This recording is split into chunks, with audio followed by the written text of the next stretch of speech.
அக்னிவீர் வாயு தேர்வில் கலந்து கொள்வதற்கு இணையதளம் மூலம் விண்ணப்பிக்கலாம். மாவட்ட ஆட்சியர் தகவல்.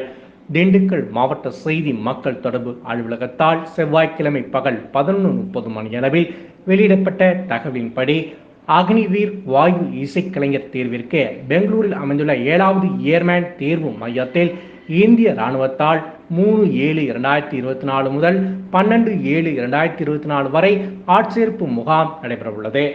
இதில் கலந்து கொள்வதற்கு https://agnibathvayu.cdac.in என்ற இணையதளத்தில் 5/6/2024 வரை பதிவு செய்யலாம். இதற்கான பதவி வாரியான கல்வி தகுதி, வயது வரம்பு, இதர தகுதிகள் மற்றும் சமர்ப்பிக்க வேண்டிய ஆவணங்கள் குறித்து விவரங்களை https://agnibathvayu.cdac.in என்ற இணையதளத்தில் அறிந்து கொள்ளலாம். எனவே இம்முகாமில் திண்டுக்கல் மாவட்டத்தைச் சேர்ந்த தகுதியும் விருப்பமும் உள்ளவர்கள் அதிக அளவில் கலந்து கொண்டு பயன்பெறலாம் என மாவட்ட ஆட்சித்தலைவர் பூங்குடி அவர்கள் தெரிவித்துள்ளார்கள்.